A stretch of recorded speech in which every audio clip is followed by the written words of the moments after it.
모든 임명받으신 분들 하나님께 영광 제대로 돌리시라고 우리 화끈하게 박수 한번 치겠습니다. 네, 감사합니다.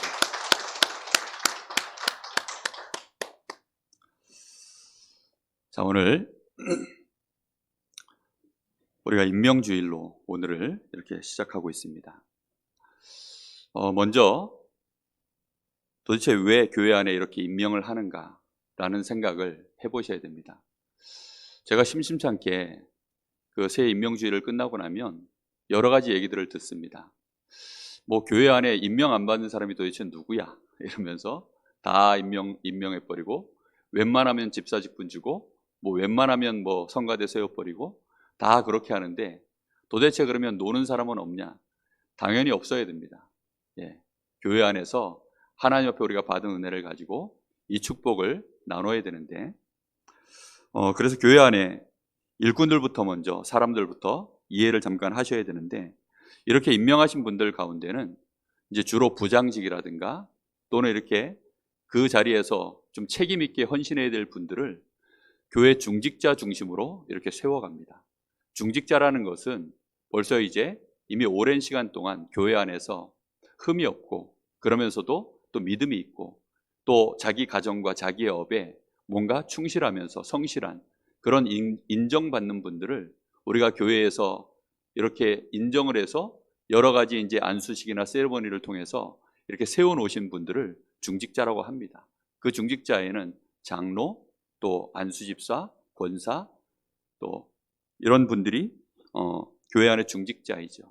목회자도 사실은 중직자라고 할 수 있습니다. 왜냐하면 중요한 직분을 감당하는 사람, 말 그대로 무거울 중자거든요. 이 무겁고 중요한 직분을 감당할 자들이기 때문에 당연히 목회자도 거기에 포함되어집니다.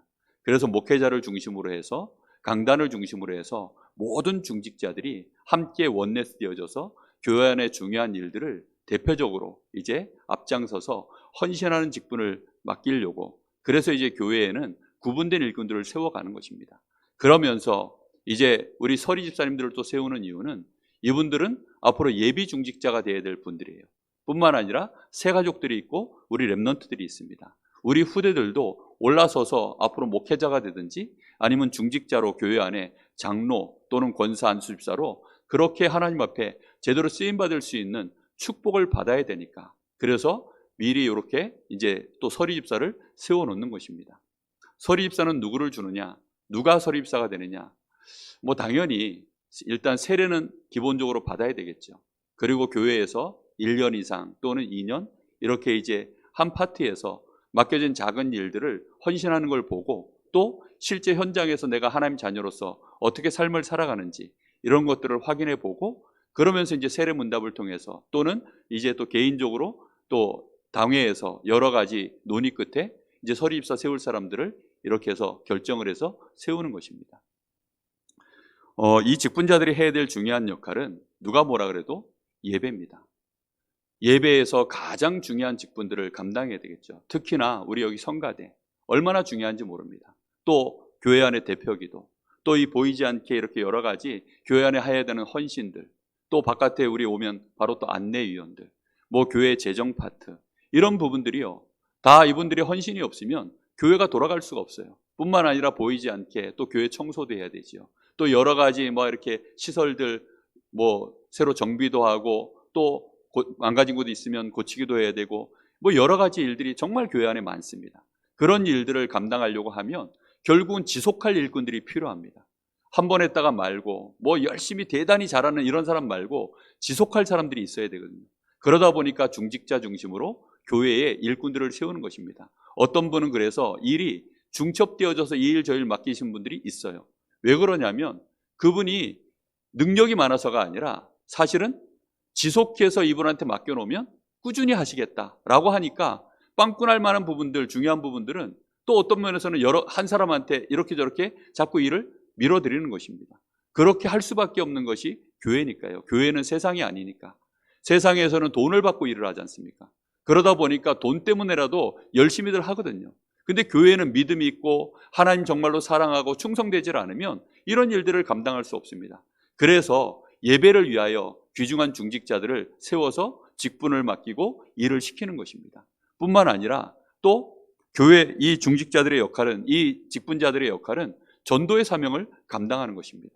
그래서 우리 교회 안에 연약한 성도들, 또 우리 귀한 후대들, 또 새가족들, 이런 분들을 우리 직분자들이 자신의 맡겨진 직분들을 통하여서, 예를 들면 구역 또는 여전도회, 남전도회 이런 기관들을 통해서 사실상 하나님의 말씀이 각 기관으로 흘러 들어갈 수 있도록, 우리 연약한 성도들에게 이 말씀이 납득되어져서 이 말씀이 믿음으로 들어갈 수 있도록까지 뒤에서 같이 기도해주고 원네스가 되어지는 이런 축복들을 누리는 것이 직분자들이 해야 될 전도의 사명입니다. 뿐만 아니라 또 더 나아가 바깥에 우리와 연결되어 있는 많은 불신자들에게 이 복음을 전달하는 일에 감당을 해야 하도록 하나님이 그래서 우리에게 직분을 맡기시는 것입니다. 더 나아가서 정말 우리 중요한 이 직분을 맡으신 분들은 사실은 교육과 훈련, 이것도 같이 감당을 앞으로 하셔야 될 분들입니다. 목회자가 모든 걸 다 할 수는 없어요. 여러분들이 초대교회는 보면 그래서 평신도들이 일어나서 평신도 중직자들이 직분을 가지고 전도와 선교의 일, 특히 후대들을 세우고 이런 일들을 다 같이 감당을 했습니다. 그래서 교회는 전체가 원네스 되어져서 갈 수 있는 그런 응답들을 실제로 누릴 수 있도록, 그래서 임명주의를 이렇게 준비하고 직분을 맡기는 것입니다. 혹시 올해 나에게 직분이 아무것도 주어지지 않았다 싶은 사람은 사실 마음에 그렇게 서러워하실 이유가 없습니다. 서목사가 관심이 없어서가 아니라 아직까지 잘 몰라요. 그래서 거의 작년하고 비슷하게 그냥 구역 편성도 그렇게 하고 그냥 임명도 올해 그렇게 했습니다. 다만 제 마음속에 더 담고 기도를 이제 시작하는 거죠. 그래서 올 한 해가 지나고 나면 또 새롭게 하나님이 중요한 직분들을 우리에게 해야 될 파트들을 준비시키시고 응답받을 수 있는 귀중한 일꾼들을 세워가실 줄로 믿습니다. 자, 오늘 그렇다면 여러분 자신이 준비되어지는 게 가장 중요합니다. 내가 직분을 맡았다 안 맡았다는 두 번째 얘기입니다. 사실은 내가 직분을 맡았는데 하나님이 내가 맡은 이 직분에 아무런 응답도 안 주시고 역사하지 않으시면, 하나님이 나를 통하여서 나를 쓰신다는 느낌이 안 들면 사실상 나는 그 직분을 감당할 수가 없게 되어지죠. 그런데 하나님이 나에게 계속 응답의 문들을 여시고 나를 통하여 하나님의 역사를 진행해 나가시는 것을 보게 되어지면 그 맡겨진 파트는 무조건 살아나게 되어 있습니다. 그래서 중요한 것이 내가 과연 하나님 앞에 쓰임받을 만한 일꾼이 맞는가 안 맞는가, 거기에 대해서 오늘 정말로 깊이 있게 질문해 보시고 한 주간 내내 꼭 질문해 보시기를 예수님의 이름으로 축복합니다. 사실은 이 질문은 평생을 하셔야 되는 질문이에요.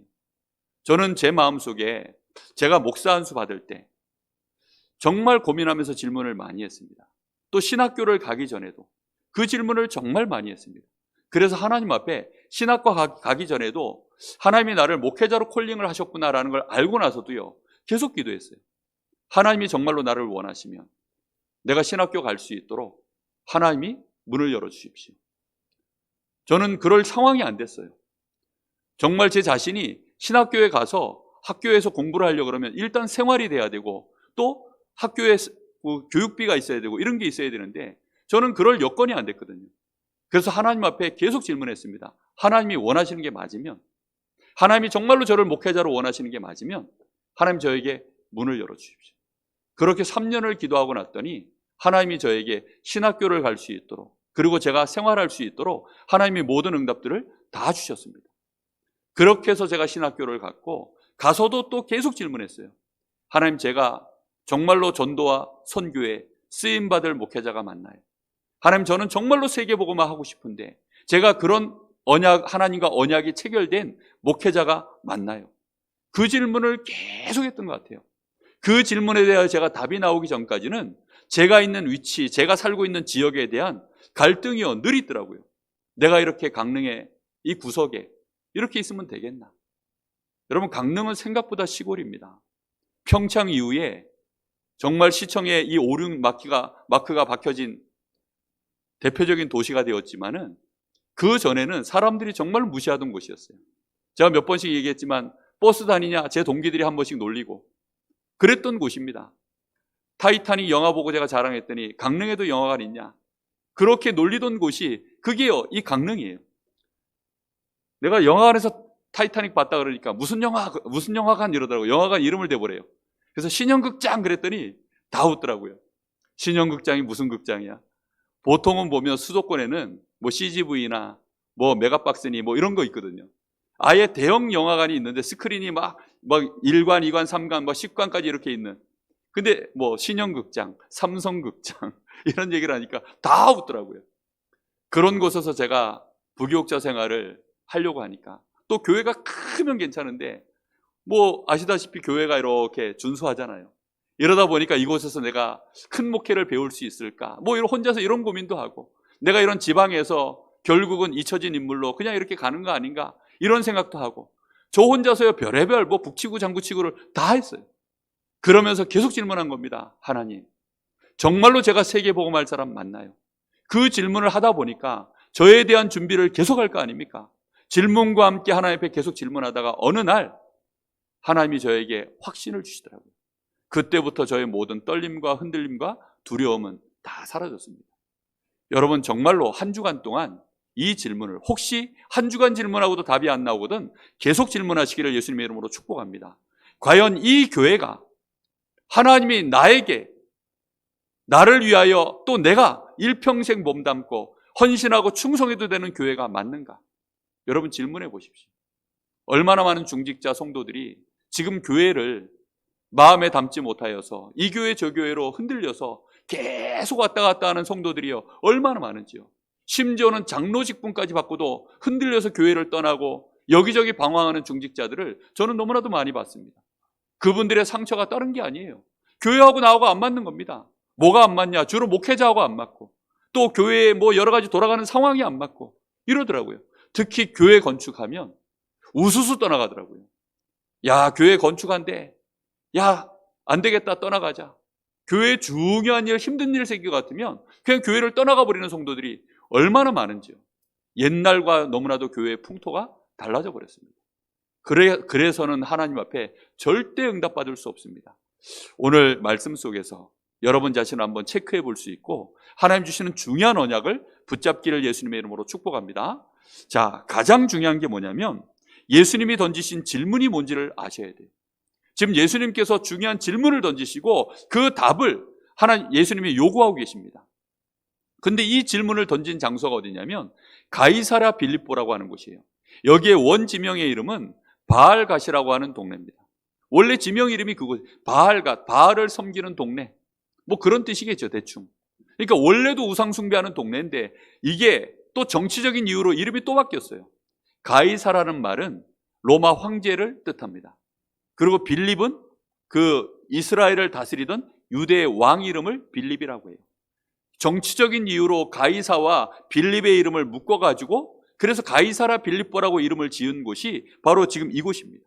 그곳에서 예수님이 지금 질문하는 겁니다. 사람들이 나를 누구라고 하느냐? 사람은 어쩔 수 없이 다 나 필요한 대로 모든 걸 봅니다. 나 중심으로 모든 걸 보고 판단하도록 되어 있어요. 예수님을 바라보는데 지금 뭔가 모르게 이게 부조리하고 뭔가 무질서하고 세상이 무너졌구나. 이런 중심으로 예수님을 쳐다보는 사람들은 예수님을 세례요한처럼 보는 것입니다. 그래서 예수님을 보고 세례요한 같다고 합니다. 교회가 사회의 정의를 부르짖고 이런 측면이 있어야 됩니다. 때로는 정말로 사회 정의를 위해서 나라를 위하여 헌신하고 막 충성되게 뛰어야 될 때도 있습니다. 그런데 그게 교회의 본질이 아니고 예수님 오신 이유가 아니에요. 예수님의 본 모습은 그게 아니거든요. 그런데 사람들은 예수님의 이름으로 기도할 때 하나님 교회가 지금 이렇게 문제가 있고 저렇게 문제가 있고 그러니 이런 것 좀 바르게 해주시고 이런 것 좀 우리 지금 나라가 이러하니 이런 것 좀 바르게 해주시고 이렇게 생각하시는 분들이 많아요. 그래서 교회의 역할이 어째서 세상의 정의를 실현하는 일에 앞장서지 못하느냐 이러면서 막 교회의 불만을 표하시는 분들도 때로 있습니다. 그런데 교회는 그런 곳이 아닙니다. 또 어떤 사람들은 엘리야 같다고 합니다. 예수님의 능력이 필요한 거죠. 그래서 엘리야는 능력의 종 아닙니까? 이러다 보니까 자신의 병든 거, 때로는 뭐 자신에게 와 있는 뭐 여러 가지 이제 필요한 부분들 이걸 능력으로 좀 응답 좀 해주십시오. 나에게 당장 이런 병이 들었으니 이것 좀 고쳐주시고 우리 집에 이런 문제 있으니 이것 좀 해결해 주시고 이런 능력의 종으로 예수님을 쳐다보는 겁니다. 다 사람들은 자기 중심으로 필요한 것들을 원하는 거죠. 결국은 뭘 원하는 겁니까? 내 육신의 것 응답받기를 원하는 거예요. 내가 성공하는 일에 예수님이 필요한가 안 필요한가 쳐다보고 있다가 야, 예수님께 그런 능력이 있네? 그러니 예수님이 엘리야 같다 합니다. 이렇게 얘기하는 거죠. 예수 믿는 것은 그런 것이 아닙니다. 어떤 사람은 여기 말씀해 보니까 예레미야 같다 합니다. 이렇게 얘기합니다. 예레미야라는 말은 박해주예요. 역대 선지자들 중에 이스라엘 백성들을 위하여 가장 눈물을 많이 흘리면서 이 백성들을 하나님 긍휼히 여기십시오라고 기도했던 대표적인 선지자가 예레미야예요. 저희 집에 아들이 하나 있는데 어렸을 때 별명이 예레미야입니다. 눈물을 흘리면서 기도를 많이 했느냐? 그게 아니고 하도 잘 울어서 별명을 예레미야라고 제가 절었는데 뭐 그렇다고 사랑이 맞느냐? 딱히 아직까지 그런 건 잘 모르겠습니다. 그런데 분명한 것은 예레미야 선지자가 눈물을 흘리면서 기도를 그렇게 많이 한 거예요. 그러니까 누가 봐도 사랑이 넘치는 선지자처럼 보이는 거죠. 교회에서 사랑 얘기합니다. 그래서 교회에서 구제도 하고 사랑의 실천도 하고 헌신도 하고 봉사도 하고 이런 거 많이 해야 되지 않겠냐? 맞아요. 그런 게 다 필요합니다. 그런데 그런 것은 본론이 아니라니까요. 예수님의 진짜 모습은 그게 아니에요. 그거는 절간에서도 할 수 있어요. 복음 없는 단체에서도 얼마든지 다 할 수 있는 일들입니다. 그걸 위해서 예수님이 십자가 지신 게 아니거든요. 선지자 같다고 합니다. 그 말인즉슨 종교 지도자를 말하는 겁니다. 하나님의 말씀 말고 이 복음의 말씀 말고 다른 여러 가지 것들을 가지고 종교 지도자의 모습을 보여주는 모습, 그게 이제 예수님의 모습이라는 거예요. 그런 모습으로 우리가 예수님을 믿는다면 절대로 우리는 예수님의 일을 감당할 수 없습니다. 예수님이 교회의 머리가 되시고 교회는 주님의 몸이 되었다라고 표현하거든요. 교회의 머리가 누구시라고요? 예수님이십니다. 목사가 아니에요. 강단에 서 있는 제가 아닙니다. 교회의 일꾼들 직분 맡으신 이런 중직자들이 아닙니다. 교회의 머리는 누구시라고요? 예수님이시라니까요. 예수님이 교회의 머리가 되시고 주인이 되시는 것입니다. 그 주님이 진짜로 원하시는 답을 아는 자가 몸이 되어져서 움직여져야 되죠. 그렇죠? 아니 머리에서 뭔가 명령을 해서 내보내는데 팔다리가 움직이지 않으면 그걸 뭐라 그럽니까? 그건 문제가 있는 거죠. 아예 못 움직이면 어떻게 됩니까? 그건 마비가 된 거죠. 교회가 이렇게 마비가 되거나 아니면 뭐 어딘가 불수처럼 불구자처럼 움직이지 못한다면 더 이상 교회 역할을 감당하지 못하는 것이죠. 그래서 예수님이 던지는 첫 질문, 이거부터 우리가 올바르게 답을 해야 됩니다.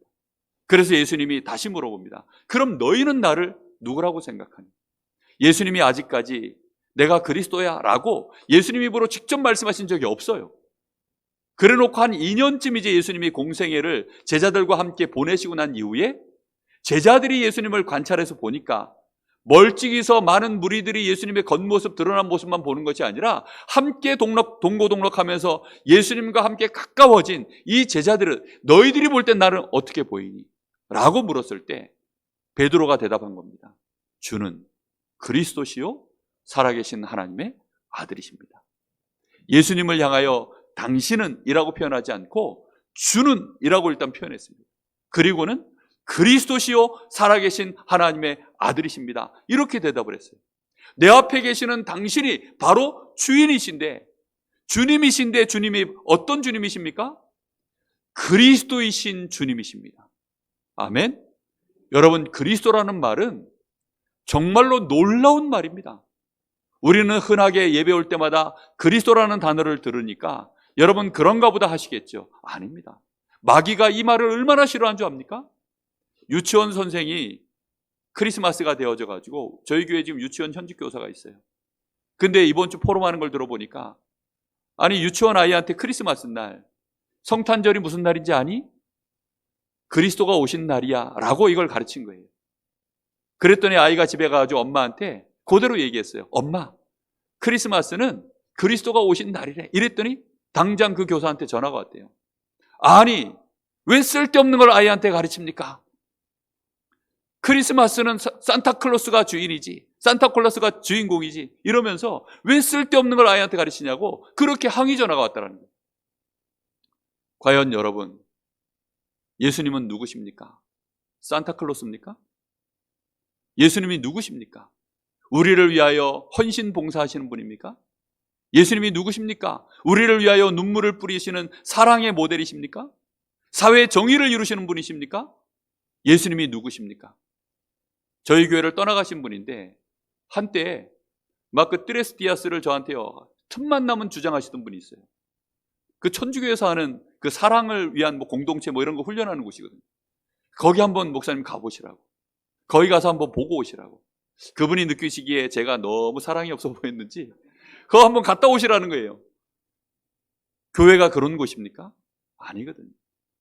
교회는 오직 그리스도이신 예수님을 나의 구주로 섬기고 그 그리스도이신 예수님을 만방에 증거하는 일에 올인된 곳, 그것을 위하여 원네스하는 곳, 그게 교회거든요. 여러분, 예수가 그리스도이심을 믿으십니까? 그리스도라는 말이 뭡니까? 세상 그 누구도 절대 해결할 수 없는 죄 문제, 이거 해결하신 분이 그리스도입니다. 참 제사장. 사람들은 알지도 못하고 당하고 있는 이 사단의 권세, 이 마귀의 머리를 박살내신 참 왕, 이분이 그리스도십니다. 여러분의 가정과 가문에 여러분도 모르게 실패가 오고 어둠이 자꾸 깔리고 여러분 후대들이 자꾸만 무너지고 어렵습니까? 그것은 사단의 권세 때문입니다. 가문에 흘러내려오는 이 죄의 문제 해결되지 않아서 그런 것입니다. 그걸 해결하신 분이 누구라고요? 그리스도이십니다. 여러분 가정에서 그리스도 이름 부르세요. 부르는 그 순간에 여러분 가정과 가문에 흑암, 저주, 재앙, 사단의 권세가 완전히 무너지는 줄로 믿습니다. 여러분, 이 그리스도가 바로 누구시라고요? 예수님이십니다. 예수 그리스도, 나의 주인이 되어 주옵소서, 예수님이 나의 주가 되십니다 라고 고백하는 그 순간에 흑암 권세가 벌벌 떠고 무너져서 도망가 버리는 것입니다. 뿐만 아니라 내가 하나님을 만나서 하나님의 자녀가 되는 축복, 내가 곧 길이요 진리요 생명이니 나로 말미암 장으로 아버지께로 올 자가 없느니라, 하나님을 만날 수 있는 완전한 길을 여신 분, 참 선지자, 그분이 그리스도이십니다. 그리스도를 모르고 그리스도인이라 할 수 있겠습니까? 나는 크리스찬입니다 라고 얘기합니다. 미국 가면 당신 종교가 뭡니까 하면 I'm a Christian 이렇게 얘기합니다. 그럼 크리스찬이란 말은 그리스도이란 말인데 크라이스트 이게 무슨 뜻인지 아세요? 라고 물어보면 아는 사람이 없어요. 길 가다가 여러분 혹시 교회 다니는 사람이 있거든, 여러분 아는 분들 중에 그리스도가 무슨 뜻인지 혹시 물어보세요. 그리스도의 뜻이 뭔지 아시냐고 물어보시라니까요. 아는 사람이 없어요. 만약에 불신자들이 그리스도가 무슨 의미인지 안다면 그렇게 욕하지 않을 것입니다. 아, 그래서 크리스마스구나. 우리 아이한테 이 엄청난 단어를 저 선생님이 가르치셨구나. 이렇게 해서요 감사 전화가 와도 시원찮을 판에 왜 전화를 뭐 그런 식으로 가르치면서 이렇게 너무나 무식한 거죠. 여러분, 우리는 만방에 예수가 그리스도이심을 증거해야 될 줄로 믿습니다.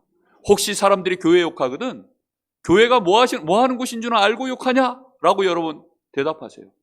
한번 물어보시기 바랍니다. 그러거든 교회가 뭐 하는 곳인데? 막 그 사람들이 막 교회가 이렇게 무질서하고 뭐 코로나 막 이것 때문에 교회가 또 막 코로나 확산시키고 막 이러면서 저러면서 교회 욕하는 분들이 있거든. 한마디 딱 해주세요. 교회가 도대체 뭐 하는 곳인지 아냐? 그리스도인이라는 말, 기독교가 도대체 무슨 말인지, 기독교가 한자로 교회라는 말이요, 기독교가 그리스도교라는 뜻입니다.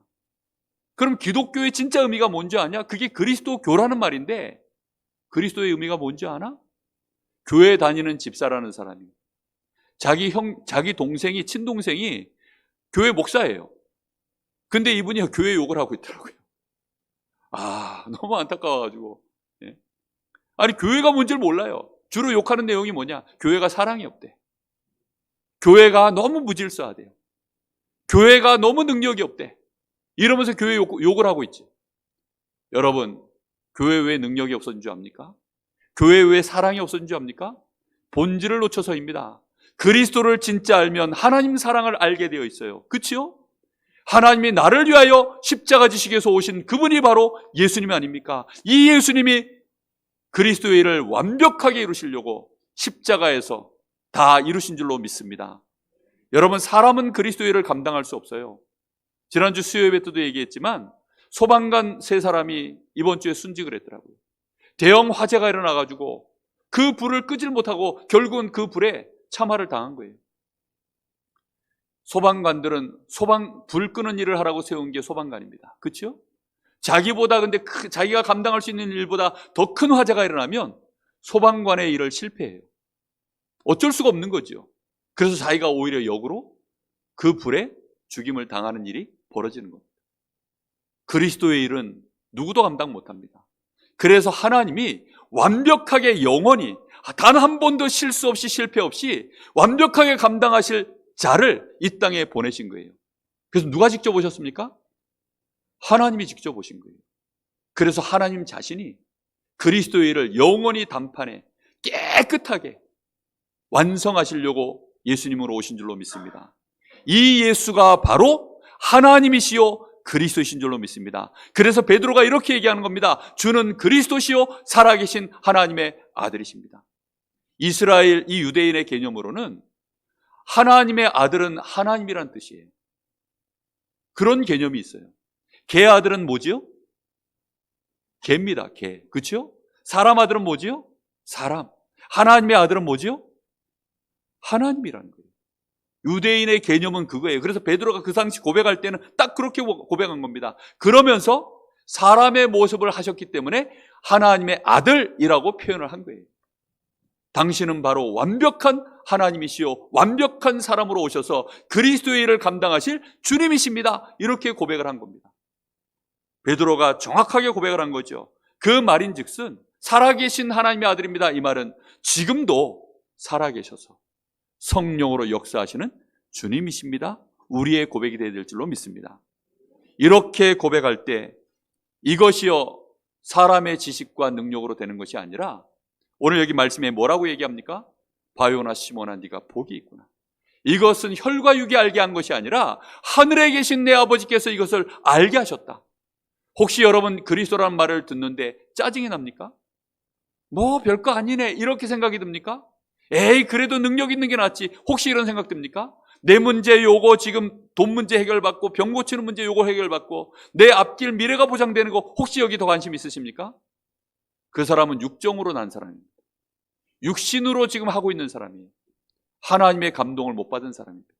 그런데 주는 그리스도시요 살아계신 하나님의 아들이십니다 라고 하는데 여러분이 함께 아멘 하신다면 그 사람은 하나님의 복을 받은 사람인 줄로 믿습니다. 여러분 베드로가 그런 축복을 받은 거예요. 이 고백을 한 베드로에게 예수님이 당장 세 가지 축복을 주시죠. 하나님의 일을 감당하려고 하면 세 가지 축복이 기본으로 있으셔야 돼요. 여러분 그래서 교회에 여러분이 직분을 맡으시려고 하면 이 세 가지 직분에 능숙한 자가 되셔야 됩니다. 그 첫 번째가 뭐냐? 내가 내 교회 위에 이 반석 위에 내가 내 교회를 세우겠다. 예수님이 세우신 교회 그 자체가 하나님의 성전이 되는 줄로 믿습니다. 여러분 성전의 주된 기능은 뭐지요? 예배입니다. 하나님 앞에 혼자서 예배하고 그렇죠? 그리고 함께 모여서 예배하고 예배 공동체를 위하여 함께 예배하고 나 혼자서 또 예배하고 가정에서 예배하고 내가 있는 현장에서 예배하고 반석 위에 세워진 교회 그러면서 또 어디에 세워졌다고요? 반석 위에. 반석 위에 세워진 것은 무너지지 않습니다. 여러분 모래 위에 세워져 있으면 무너지죠. 그런데 반석 위에 세워진 것은 절대 무너지지 않습니다.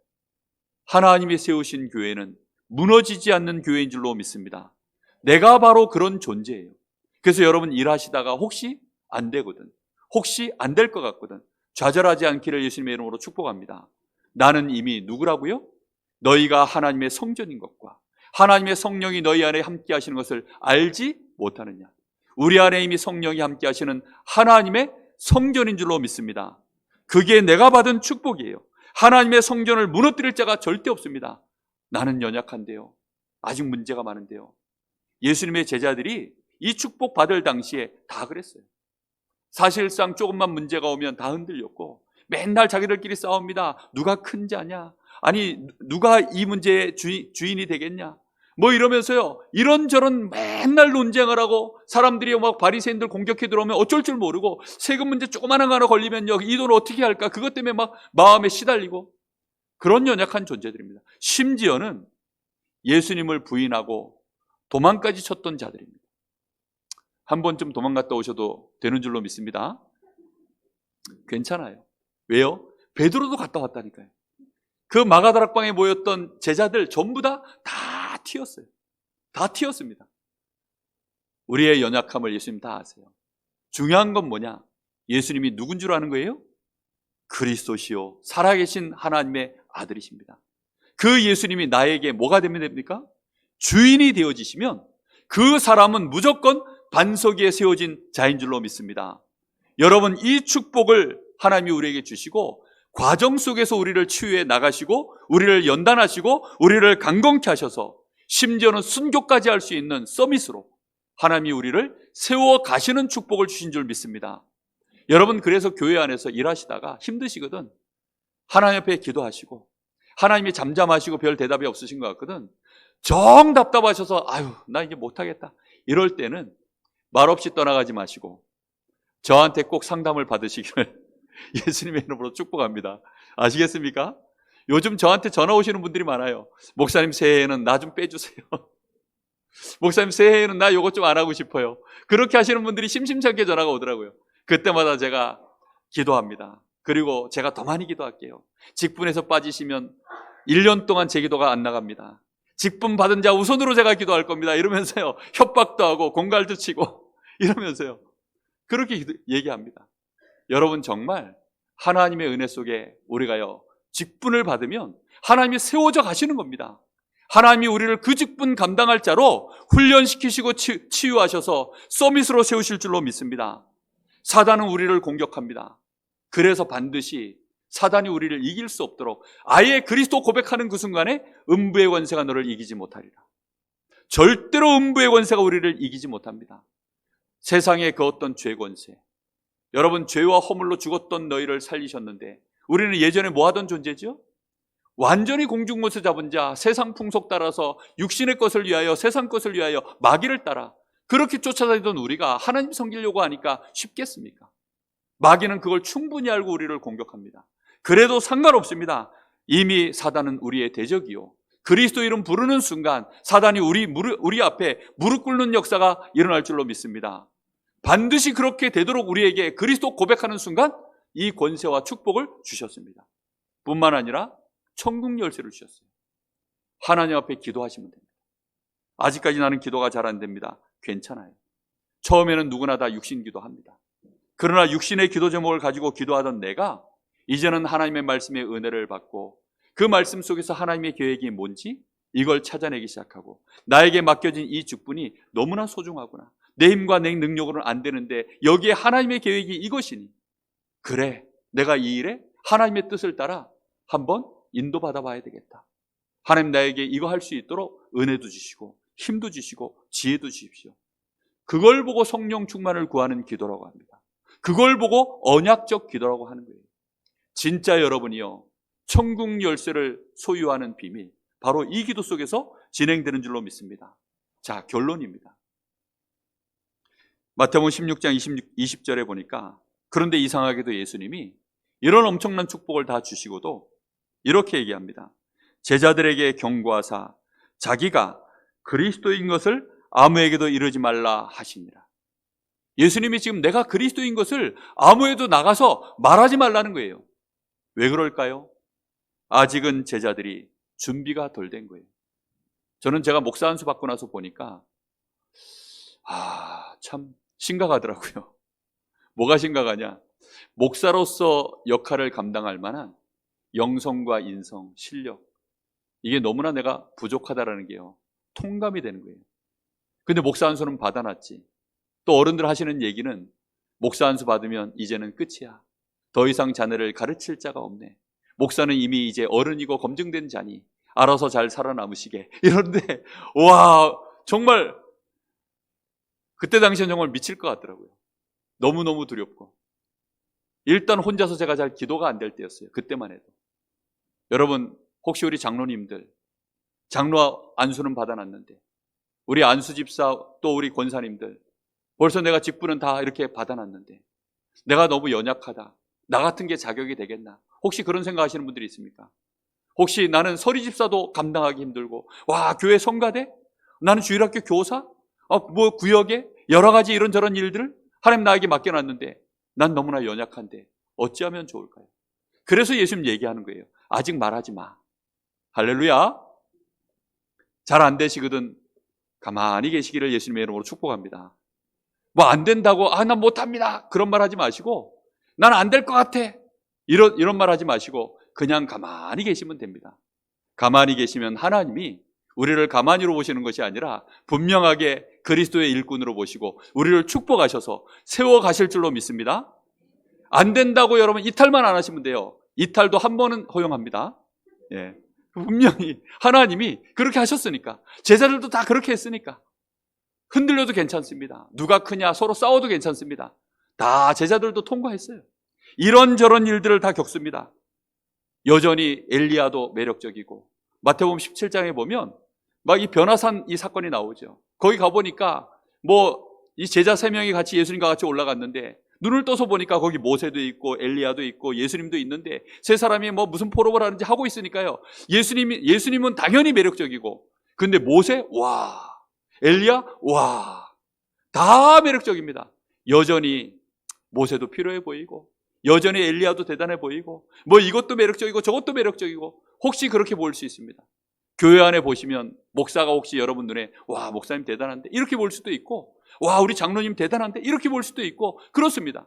그러나 다 사라지고 뭐만 남더라? 오직 예수만 남았더라. 일단 그 오직 예수, 이게 여러분 눈에 보이셔야 참된 시작이 되는 것입니다. 중간의 과정 속에서 누가 큰 자입니까? 이랬더니 예수님이 섬기는 자가 큰 자야. 뭐 베드로가 형제가 나한테 잘못하면 몇 번 용서합니까? 7번씩 70번씩 용서해라, 뭐 이런 얘기도 하시고, 가장 큰 계명이 하나님 사랑하는 거야, 인간 사랑하는 거야, 이런 말씀도 하시고 여러 가지 얘기를 합니다. 그런데 결과적으로는 마태복음 26장에 보니까 제자들이 예수님 십자가 질 때 다 도망을 갔어요. 도망가기 전에 뭐부터 했습니까? 부인을 했어요. 난 예수님과 관계가 없어. 난 예수님하고 절대 관계가 없어. 그러니 날 잡아가지 마. 예수님 죽일 때 나를 그 옆에 세우지 마. 이러면서 부인하고 다 도망가 버렸습니다. 그럼에도 불구하고 예수님은 예수님의 일을 하셨습니다. 무슨 일을 하셨습니까? 혼자서 십자가를 등에 지고 로마인들의 그 채찍질을 감당하시고 모든 저주, 고난, 죄악, 이걸 싹 다 짊어지시고, 그리고는 그 피땀을 흘리시면서 그 무거운 십자가를 등에 지고, 그리고는 골고다 언덕을 향하여 14번을 쓰러지시면서 올라가셨습니다. 그리고는 아무도 알아주지 않는데 사람들이 예수님을 십자가에 매달렸을 때도 다 조롱하는데 예수님은 그곳에서 예수님의 이 일을 감당하셨습니다. 무슨 일을 감당하셨습니까? 그리스도의 일을 감당하셨습니다. 그리고는 요한복음 19장 30절에 운명하시기 직전에 내가 다 이루었다, 그 말씀을 남기시고 운명하셨습니다. 그리고는 예수님은 3일 이후에 약속하신 그대로 부활하셨습니다. 부활하신 주님이 제자들을 찾아가신 것입니다. 부활하신 주님을 만나고 난 이후에 이 제자들은 드디어 감람산에서 내가 해야 될 일이 뭐구나, 나의 직분이 뭐구나, 하나님 나라의 일, 이것이 뭐구나, 그걸 이해하고 사단의 나라를 깨고 하나님 나라의 일을 감당하는 그 분명한 직분을 마음에 섬기면서 품고요. 그리고 마가의 다락방으로 모인 것입니다. 여러분, 정말로 우리 직분 맡으신 분들은 이미 하나님이 우리에게 너는 이 일을 교회 안에서 현장에서 이 일을 하라고 내가 너를 세웠어 라고 하나님이 오늘 우리에게 직분을 주셨습니다. 혹시 하나님이 실수하셨을까요? 혹시 나는 아닌데, 그리고 저 사람은 내가 봐도 정말 저 사람은 아닌 것 같은데 저 사람을 세워놨네? 혹시 하나님이 실수하신 것 같습니까? 나는 아무 직분도 못 받았는데요. 혹시 맡기지 않은 하나님이 실수하신 것 같습니까? 아닙니다. 하나님이 우리에게 그리스도를 체험하기를 원하시는 겁니다. 그리고 그리스도를 체험하고 나면 반드시 우리에게 직분, 일을 맡기십니다.